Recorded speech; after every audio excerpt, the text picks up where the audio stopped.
नमस्कार, आप first look Bihar देख रहे हैं और मैं वो अभिषेक रंजन। देखिए कि दिल्ली में जदयू राष्ट्रीय कार्यकारिणी का बैठक किया गया। इसमें बड़ी जिम्मेदारी दी गई है सांसद संजय झा को, जो ब्राह्मण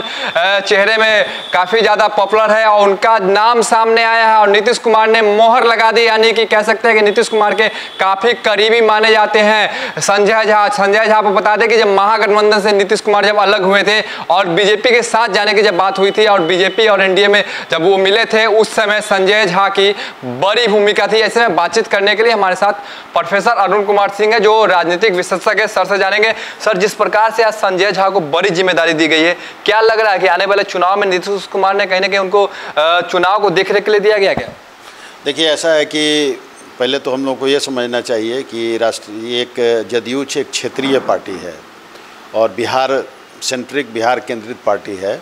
लेकिन बराबर राष्ट्रीय कार्यकारिणी की बैठक एक कोशिश होती है कि दिल्ली में की जाए। उसका निहितार्थ ये है कि एक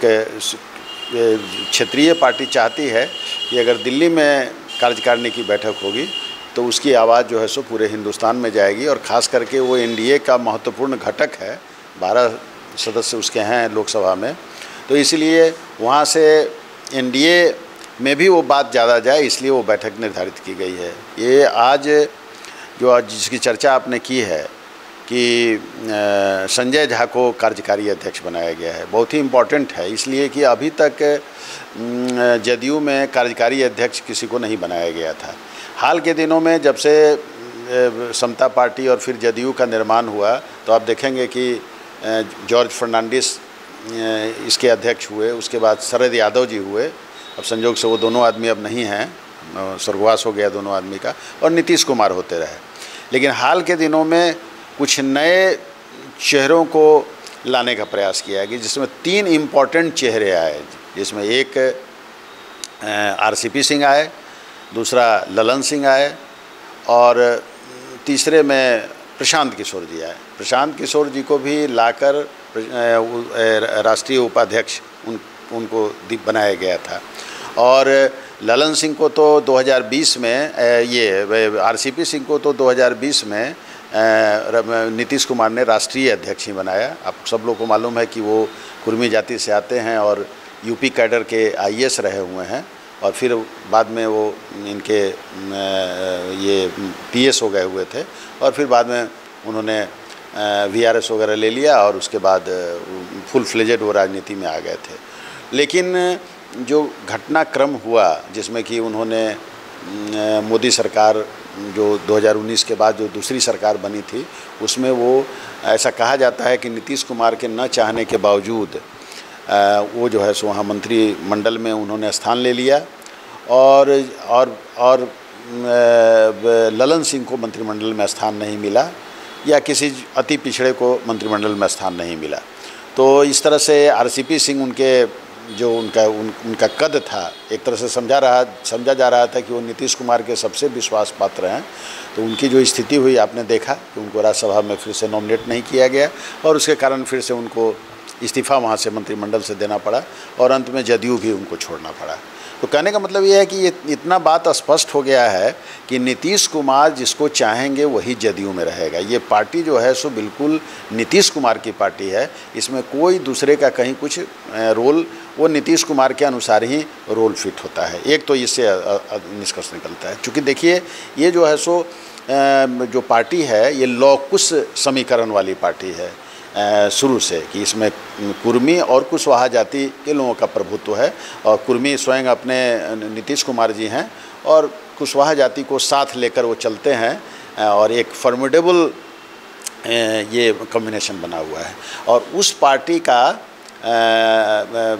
कार्यकारी अध्यक्ष संजय झा को बनाया गया है। तो निश्चित रूप से इसका मतलब स्पष्ट है कि नीतीश कुमार जब ने चाहा तो अभी संजय झा हो गए। देखिए उसके बाद आपने देखा होगा कि फिर जब आरसीपी सिंह को हटाया गया तो ललन सिंह को, जो भूमिहार जाति से आते हैं, तो ललन सिंह को राष्ट्रीय अध्यक्ष बनाया गया। लेकिन ललन सिंह के बारे में भी ये बात छन कर आई कि उनकी नज़दीकियाँ लालू यादव से बढ़ रही थी और कहीं ना कहीं ये बात बहुत ज़्यादा उस समय सर्कुलेट हुई कि ललन सिंह लालू यादव के साथ मिलकर तेजस्वी यादव को मुख्यमंत्री बनाने में लगे हुए थे। तो ये बात जैसे ही जिन लोगों ने भी पहुंचाई तो ये सतर्क हो गए नीतीश कुमार जी, और सतर्क होकर उन्होंने उनको हटा दिया। लेकिन ललन सिंह का चूँकि इतना बड़ा कद है जदयू के अंदर में कि नीतीश कुमार जी को कोई उनको हटा के किसी दूसरे को वो नहीं बना सकते थे, इसलिए स्वयं उन्होंने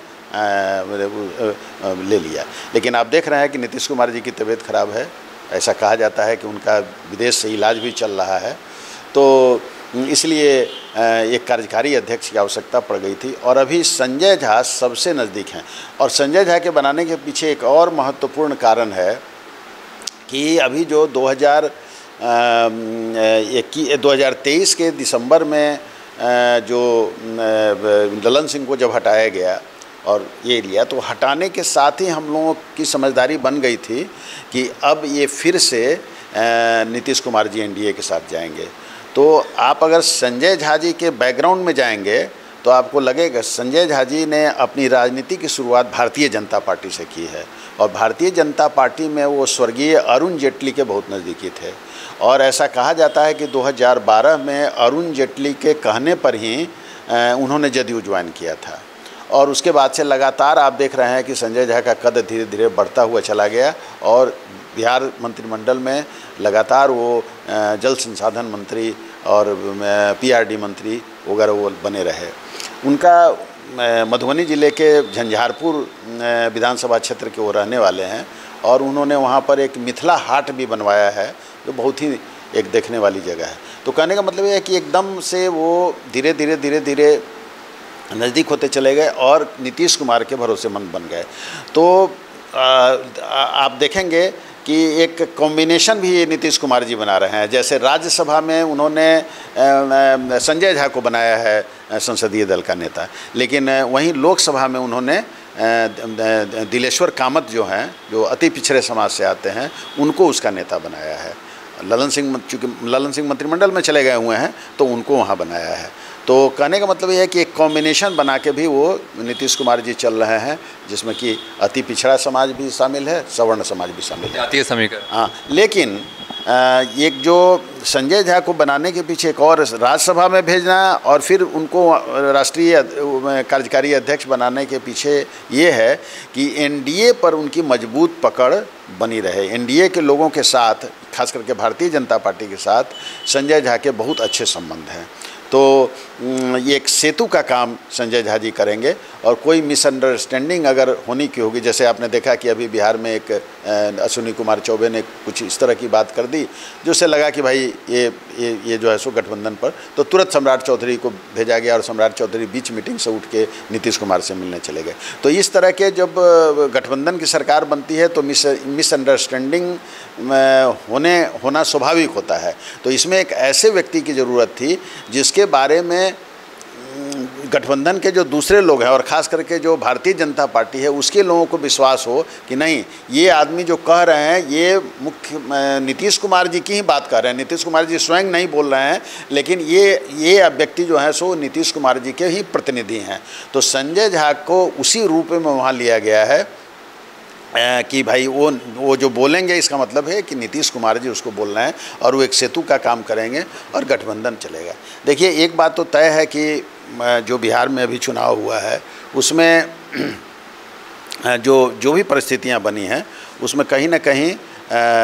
ये तेजस्वी यादव का कद बढ़ा है। तेजस्वी यादव की सभा में मीटिंग्स ये है, तो नीतीश कुमार के लिए भी चिंता का विषय बना हुआ है, और नीतीश कुमार को भी एक नया नेतृत्व तो जदयू के अंदर खड़ा भी करना होगा। और इसीलिए हम लोगों ने आपने सुना होगा कि एक मनीष वर्मा जो आईएएस पदाधिकारी रहे हुए हैं उड़ीसा कैडर के, उनको वीआरएस लेके वो नीतीश कुमार जी के मतलब कि सलाहकार बने हुए हैं। और ये लग रहा था कि और ये भी कुर्मी जाति से आते हैं मनीष वर्मा, तो हम लोगों को लग रहा था कि शायद मनीष वर्मा को कार्यकारी अध्यक्ष वगैरह बनाया जाएगा। एक चर्चा ये भी है कि नीतीश कुमार के पुत्र निशांत को भी एक आवाज़ चल रही है जदयू के अंदर कि निशांत को भी राजनीति में आना चाहिए। लेकिन हम लोगों ने देखा कि नीतीश कुमार जी इतना जल्दीबाजी में कोई फैसला नहीं लेते हैं और इस कार्यकारिणी में तो कम से कम ये बात स्पष्ट हो गई है कि उन्होंने न तो मनीष वर्मा को कोई बड़ा पद दिया है और न उनके लड़के की एंट्री ही राजनीति में हुई है। लेकिन एक गौर करने वाली बात ये है कि कहीं न कहीं केसी त्यागी दिल्ली में उनके स्पोक्समैन थे, अभी भी हैं, तो कहीं ना कहीं वो संजय झा को आगे ले जाकर केसी त्यागी के भी कद को थोड़ा घटाने का प्रयास उन्होंने किया है, क्योंकि केसी त्यागी भी अपने थोड़ा सा मन के मौजी भी हैं। कभी कभी प्रेस में बोलने में कुछ इस तरह की बात उनसे आती है जिससे कभी कभी असहज स्थिति गठबंधन में हो जाती है। तो कहने का मतलब ये है कि ये जो संजय झा के वहाँ इस कार्यकारी अध्यक्ष बना देने से नीतीश कुमार ने एक तीर से कई शिकार किया है। संजय झा की बात करेंगे जो मिथिलांचल से आते हैं और जदयू के सांसद हैं। वो आज कार्यकारिणी की बैठक में कार्यकारी अध्यक्ष बने हैं जदयू के, और ऐसे में देखा जा रहा है ये भी कि आने वाले जो लोग विधानसभा चुनाव है झारखंड में, वहाँ भी जदयू पार्टी जो है वो चुनाव लड़ेगी, ऐसा संजय झा जो है वो दावा कर रहे हैं। कई मीडिया चैनल में उन्होंने बयान भी दिया है और आने वाले समय बिहार में जो विधानसभा चुनाव होना है तो 200 से अधिक सीट जीतने का उन्होंने दावा किया है। क्या कुछ कहें? नहीं, यही नहीं, बहुत स्पष्ट रूप से ये एक आज कार्यकारिणी की बैठक में ये भी डिमांड हुआ है कि बिहार को एक विशेष राज्य का दर्जा दिया जाए। विशेष राज्य का दर्जा नहीं मिलने की स्थिति में निश्चित रूप से बिहार एक स्पेशल पैकेज की मांग करेगा, जिसको कि भारतीय जनता पार्टी या जो एनडीए है वो मानती भी है कि इनको मिलना चाहिए। तो चूँकि विशेष राज्य के दर्जे में बहुत सारे उसमें एक प्रशासनिक रुकावटें हैं, जिसको कि नीतीश कुमार जी भी समझते हैं और दूसरे प्रांत के लोग भी समझते हैं कि ऐसा होना संभव नहीं है जब तक कि उस तरह का एक जो सिस्टम है उसमें वो उसको नहीं दिया जा सकता। विशेष पैकेज तो लेकिन विशेष राज्य की दर्जा का डिमांड उन्होंने किया है और साथ साथ जो आरक्षण की सीमा बढ़ाई गई है यहाँ पर जातीय जनगणना के बाद, उसके आधार पर इसको 9वीं अनुसूची में डालने के, आप सब लोग जानते हैं कि किसी चीज़ को 9वीं अनुसूची में अगर आप डाल देते हैं तो उस पर न्यायालय का नियंत्रण खत्म हो जाता है, न्यायालय उस पर निर्णय नहीं ले सकती है। तो ये भी डिमांड हुआ है आज की कार्यकारिणी में कि जो जातीय जनगणना के आधार पर बिहार में जो आरक्षण को बढ़ाया गया था उसको 9वीं अनुसूची में डाल दिया जाए ताकि न्यायालय का उस पर ये नहीं हो सके। तो कहने का मतलब ये है कि इस कार्यकारिणी की जो बैठक हुई है राष्ट्रीय कार्यकारिणी की, उसके बहुत निहितार्थ हैं। आपने ठीक ही कहा है कि एक ये भी मैसेज दिया गया है कि हम लोग झारखंड में भी लड़ेंगे, क्योंकि झारखंड में भारतीय जनता पार्टी किसी दूसरे सहयोगी को, आजूसी वगैरह है जो उन लोगों के साथ वो चुनाव लड़ती है, लेकिन नीतीश कुमार की पार्टी जदयू को के साथ अभी तक उसका कोई तालमेल झारखंड में नहीं देखने को मिला है। तो एक तरह से राष्ट्रीय कार्यकारिणी की बैठक में ये प्रस्ताव करके कि हम वहाँ भी झारखंड में भी लड़ेंगे, एक भारतीय जनता पार्टी को यह सूचित करने का प्रयास किया गया है कि हमारे लिए भी जगह वहाँ बननी चाहिए। उसके कारण भी हैं, क्योंकि एक झारखंड का भी एक बहुत बड़ा एरिया जो है वो कुर्मी बहुल है और नीतीश कुमार चूँकि उसी समाज से आते हैं, इसलिए निश्चित रूप से उनको उम्मीद है कि हम झारखंड में अच्छा कर सकते हैं। बिल्कुल, तो लोकसभा में 12 सीट आने के बाद जदयू का कद बढ़ गया है। ऐसे में झारखंड में चुनाव लड़ने की बात भी जदयू कर रही है और आज संजय झा को राष्ट्रीय कार्यकारी अध्यक्ष बनाया गया है जदयू का। ऐसे में देखना होगा कि आने वाले चुनाव में क्या कुछ निकल कर सामने आता है। क्या बिहार में तेजस्वी यादव और जो अन्य पार्टी है क्या जदयू के सामने टिक पाएगी, ये भी देखने की बात होगी। और किस हद तक बिहार में जो है आने वाले समय में किसकी सरकार बनेगी वो भी देखने की बात होगी। बन रही फर्स्ट लुक बिहार के साथ आगे भी खबरों के लिए, तब तक के लिए नमस्कार।